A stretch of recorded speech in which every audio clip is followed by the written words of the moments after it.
and it's good to have you with us today. You know, as much as we'd hoped COVID wasn't going to be a headline this week, the reality is the numbers are up again.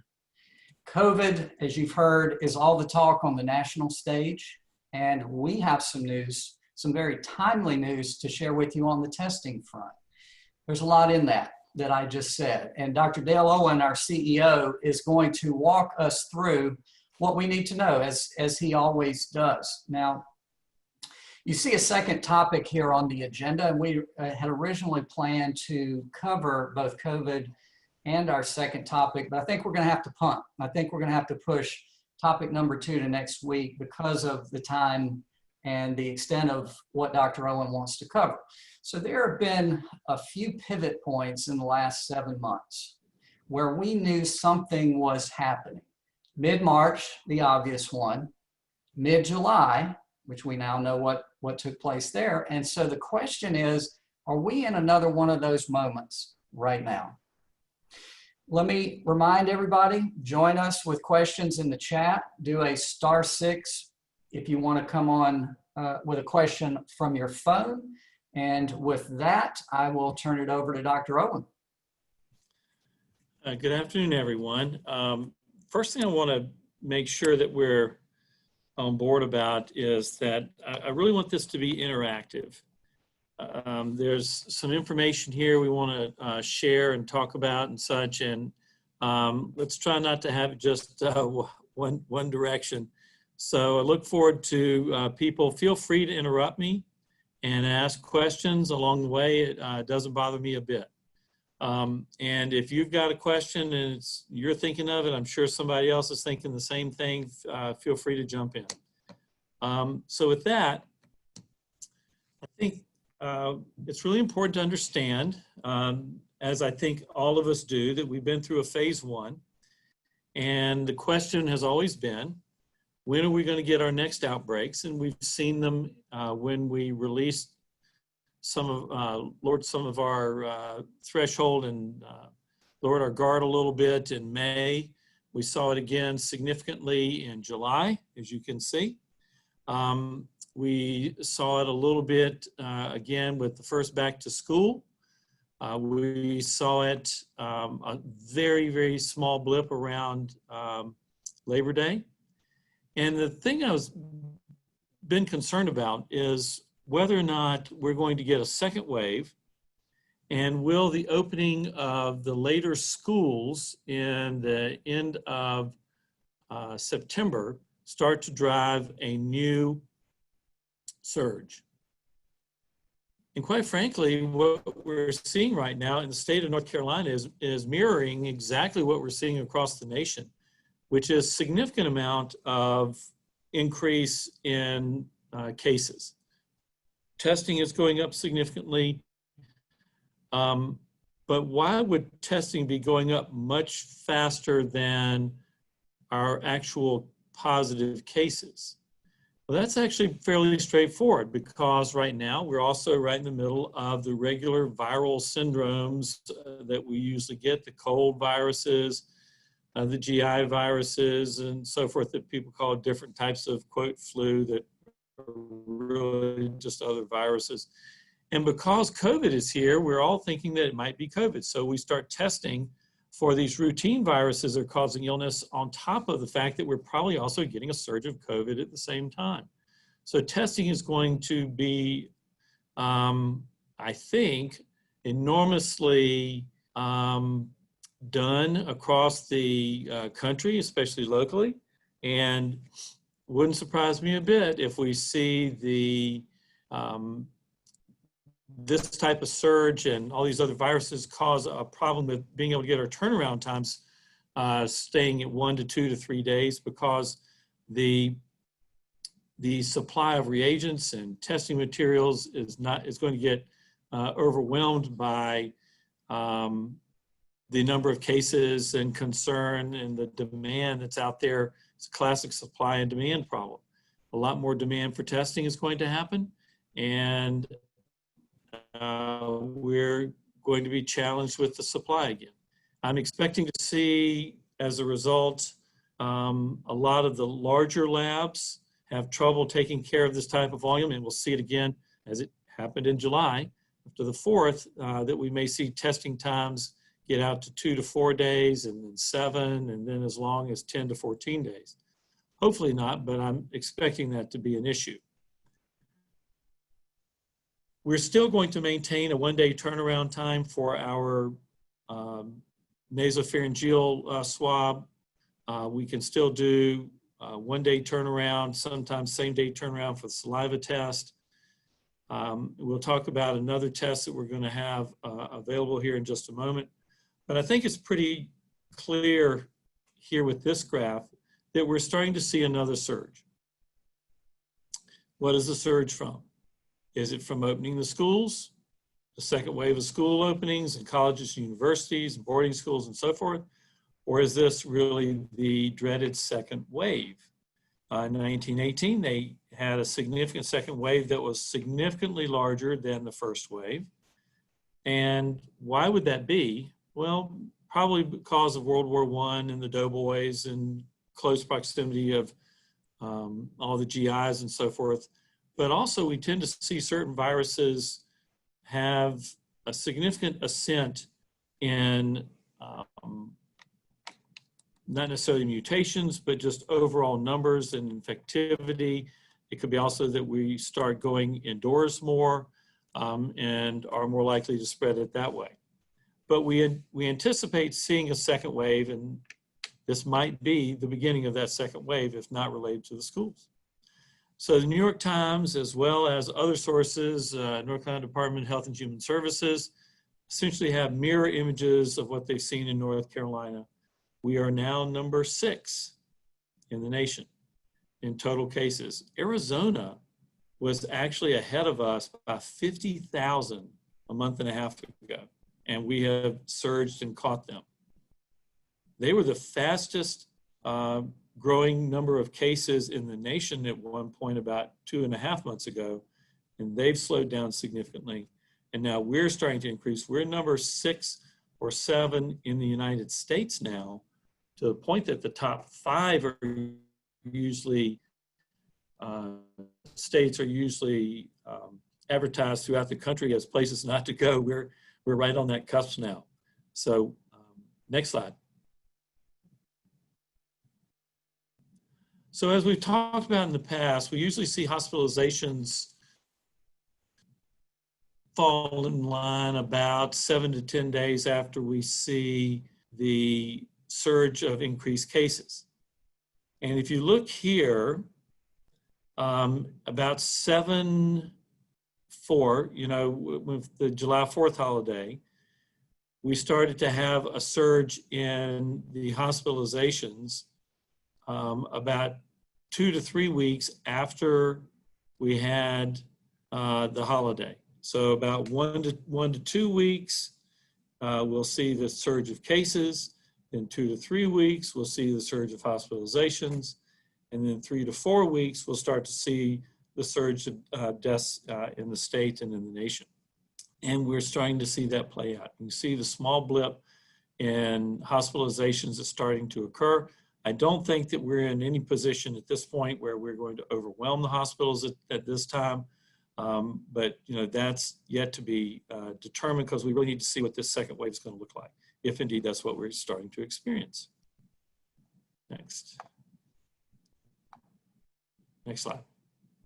Dale, while we get to this slide, you mentioned the 5 states and recommending, travel very cautiously to those places. So let's say somebody comes back from one of those states and we are seeing them in our practice. How do we treat people who have been to those 5?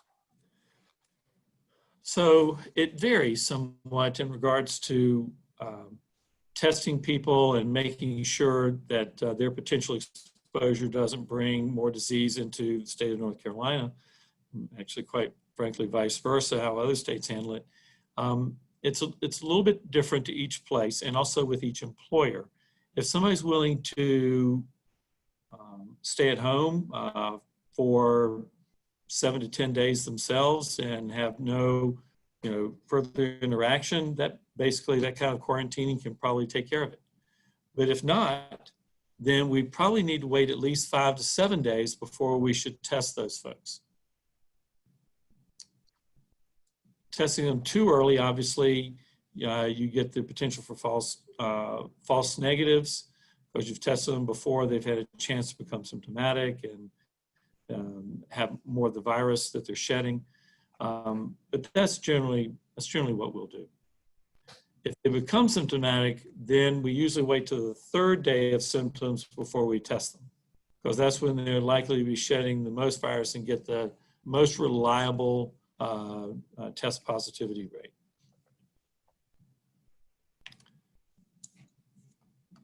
All right. Any other questions so far before I go into some of the testing that I think is important and available? I do not see any. Okay. So we all know that we have different forms of PCR testing available. We can do nasopharyngeal swabs. We can now do saliva tests. We can even do a nasal swab, which is not as effective. And different labs have different turnaround times. And we also know that the turnaround time, or TAT we call it, is so critically important, because if you look at this here with the nasopharyngeal and the saliva test, you need to remember one thing about the nasopharyngeal test. We've talked about it a couple of times. If you've got a turnaround time of more than 2 to 3 days, this test starts to degrade in its capability to detect the virus. The reagents degrade and so forth. The saliva test doesn't start doing that for about 7 days. So you need to find, if you're going to test folks, you need to find a nasopharyngeal test that has turnaround time of 2 or less days. I mean, bottom line, that's just it. And we have that with the testing that we use. We also have that in even potentially same day situations with saliva test. What I want to also talk to you about, though, is that now what we've all really wanted is a test that will allow us to test an individual as quickly as possible when they're symptomatic. So let's say in your side of employment, there's somebody who has symptoms. You don't know if it's a cold or a regular sore throat, but you need to get them tested because you're going to have to send them home. But what we can do is we can do what we call a point of care test now, which is a nasopharyngeal test with the Roche, R-O-C-H-E, Liat, L-I-A-T machine that will allow us to do a 20-minute turnaround time. And we are doing these at our 2 satellite clinics.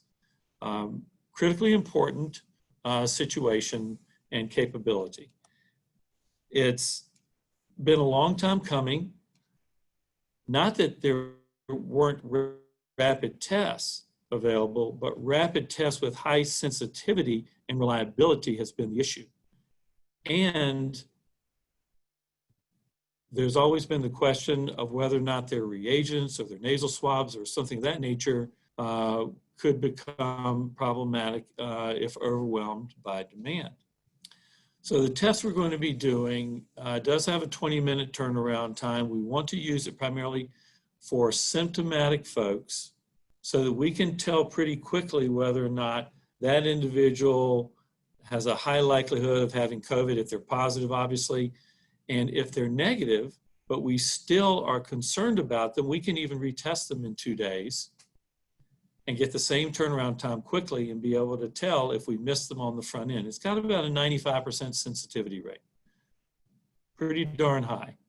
And we talked about cycle thresholds one time. It's really sort of a chemist's dream come true discussion, but we'll stay away from that today.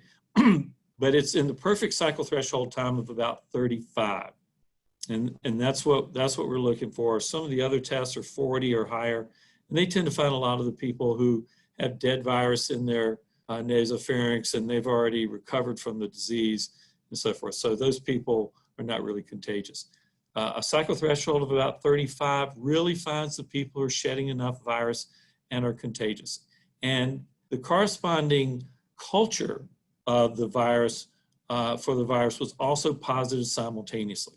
And so the two go together. If it's culture positive, They're also contagious, and that's where the cycle threshold of 35 comes into play. That's what this test provides. So 20 minutes. We have about 7 machines right now. We're going to put 4 in the Matthews site and 3 at Dilworth.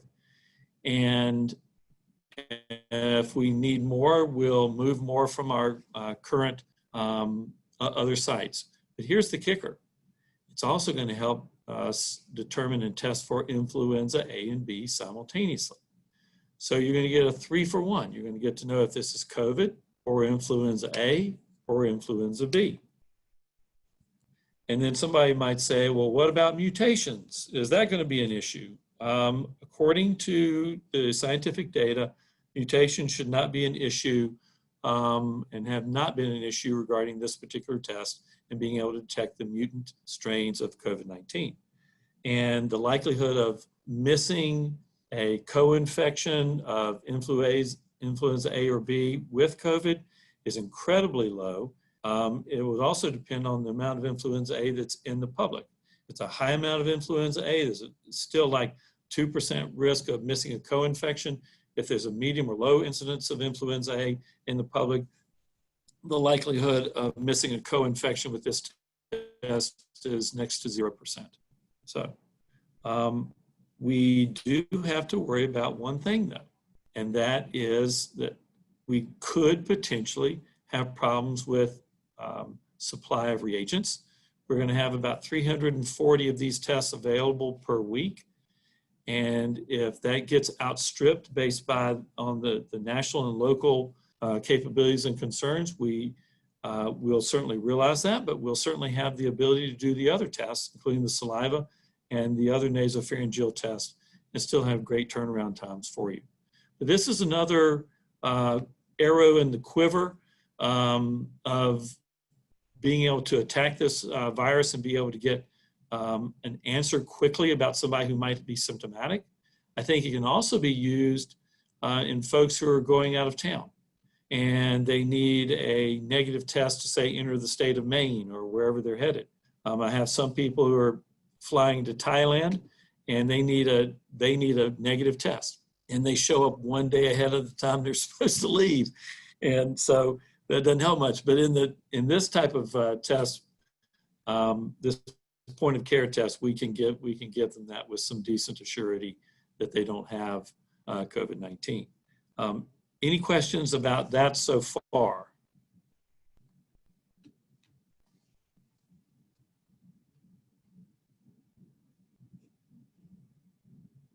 All right. I'll assume not. So pricing in regards to this particular test versus the others, best to talk through Patrick, Kendall, and the team with TryandDirect. As we're implementing it starting next week, and so we've just finished those discussions and continuing those, so we'll have all of that available certainly by tomorrow, or maybe even later today if you have those types of questions. So I want to say that in summary, in regards to what we're seeing, there's no question that we're seeing a significant surge. We don't know yet whether or not the surge is related to schools opening, again, the later ones, or if this is the beginning of a second phase or a second wave, we would call it. If it's a second wave, we'd be more concerned that the second wave would be more significant than the first wave. And we want to make sure that we stay on top of this and wear masks and social distancing and so forth that we're all so very tired of hearing. But you got to remember, we are the food for this virus. We have to starve this virus to kill it. Now, I see something about the president. So I'm going to get to that in just a second. That was something I wanted to talk to. Remember, one thing about creating a starvation situation for this virus, it's the same thing as creating enough people that have this virus so that we create herd immunity. There are two ways to develop herd immunity. We can all get the virus, And that's what we've been doing for thousands of years until we were smart enough to develop vaccines. I mean, and that killed 50 million people across the world with only 5% of the population that we have now back in 1918. Well, we don't want to go through anything like that. So the other way to develop herd immunity is through vaccination. The vaccine trials, as we're seeing them now, are slowing down some, and you may have heard this in the news. And most of this is related to the need for creating a truly representative 30,000 or 60,000 compared to what our actual population is within the US. And so we've had some troubles nationally getting some of the underrepresented communities involved in enrollment, primarily the African American community, the Latinx community, some of the Asian community. And we're working very hard, and we're not perfect. We'll do whatever we need to make it work for everybody. We want this to be a vaccine program in the future that will work for everyone. I get lots of questions all the time about when will this vaccine be ready? Well, there's already vaccine, right? I mean, we're delivering it. Could somebody force a vaccine to market? Potentially. Does that really help? No, because we haven't had enough time to know the side effect profiles and the efficacy of it, and does it last long enough, and things of that nature. So Russia tried to do that and caught grief throughout the entire worldwide scientific community for it. And they backed off of that. And I think we're hearing some of the same thing here in the United States, that they'll be able to get a vaccine out by election time. No trial will be complete and ready by that time. I'm not saying that they won't have some data, but they won't have all their data to be able to effectively give you a thorough and complete answer. So be very skeptical of any vaccine that comes out, probably even before the first of the year, because even the Moderna trial has not had all of its participants and enrollees yet for 30,000. And they still got to have another vaccine a month later. And then they've got to start collecting data a month or two later after that. And we're talking in December and January now before you really start getting the results that you need. So obviously that's a significant issue. So we'll get to the what happened on the White House lawn. I guess we're not really supposed to know what happened on the White House lawn because they're not going to allow contact tracing. And I think that we probably all know why they don't want to have contact tracing.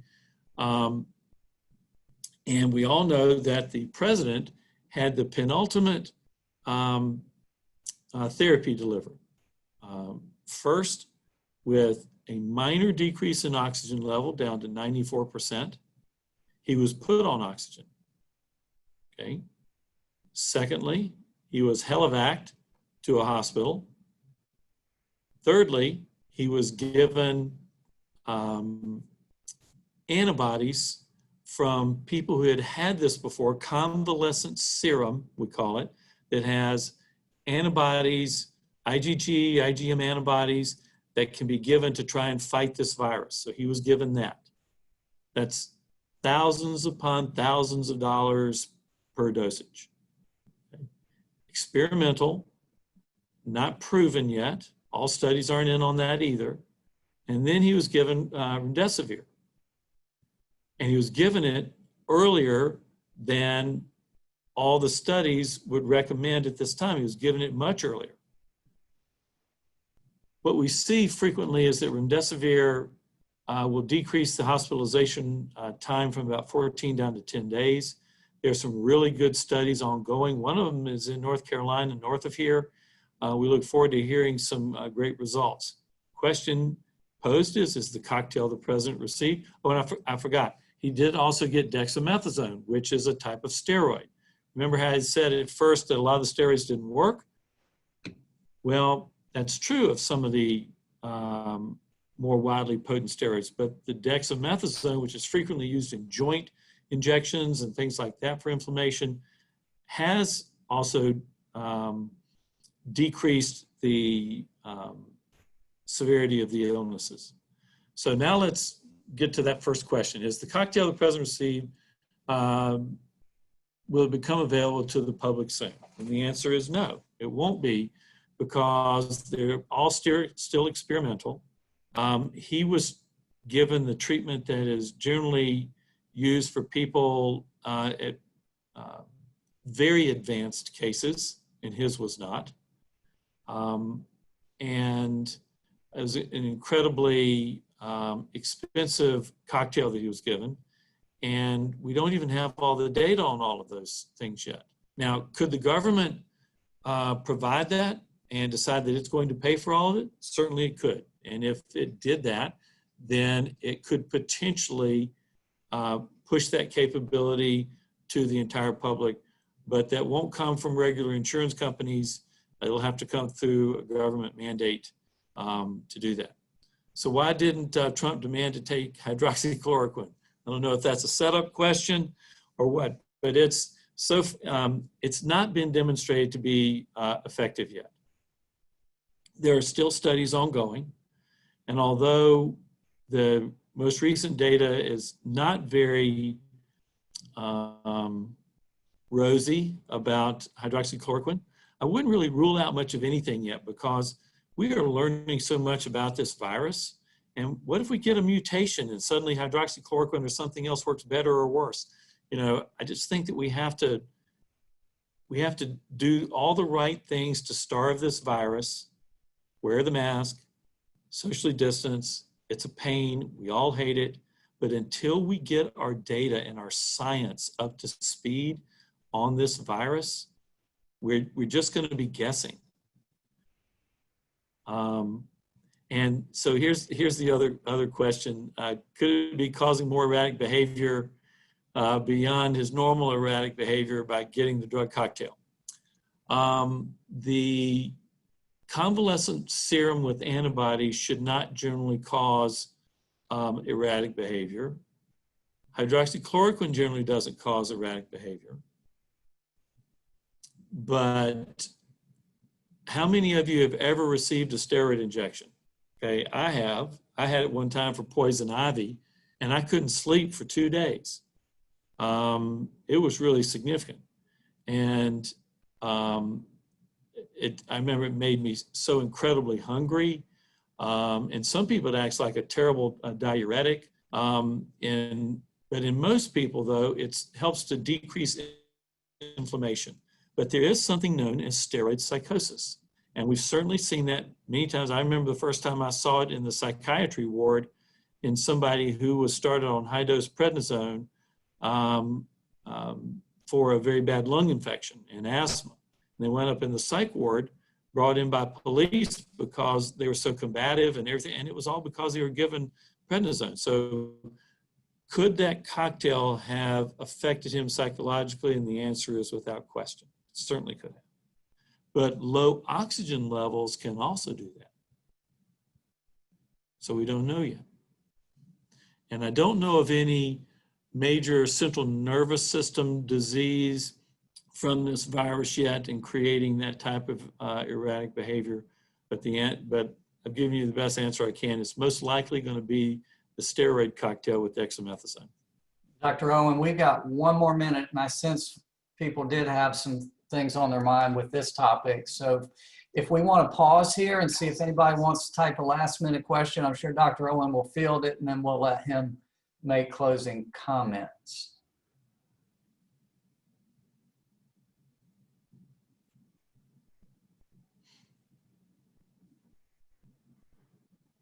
All right, seeing none yet, I'll say that nobody likes what we're going through, but this is exactly what we've expected and that we've been saying all along. I believe we're starting the second wave. I'm hoping it's not, hoping it's just a minor blip related to kids going back to school for the second group, the late folks. If it's the second wave, we're going to have to be even better than we are now. Contact tracing, social distancing, wearing the mask. We are the food for this virus, and we have to starve it. And we're going to push real hard for the vaccination trials to get completed. We need more help in the African American community, the Latinx community, and the Asian communities. Any help that can be brought forward would be greatly appreciated, I think, by everyone. And then we have point of care tests that we can make available to any of the employers out there. And under certain special circumstances, please remember we have same day and 1 day turnaround times for all of our tests, which I think is critical. And don't be buffaloed into doing tests that are going to take 4 to 7 to 10 days, because a negative test means nothing. Only a positive test in that time helps, because these reagents start to degrade. And as far as the president, all I can say is we're not going to be red or blue here. Just vote. All right. With that, I will say this. So if this continues, if we see a lot of the same thing Dr. Owen has talked about for next week, we'll have this as our main agenda topic. So watch for the update from us. Go to Tryon Direct if you want to ask a question you didn't think of. Dr. Owen, we have a thank you in the chat window there. I'll pass that on to you. And with that, we'll end here. We appreciate everyone's time. Hope you have a great evening. Thank you. All right. Take care, everyone.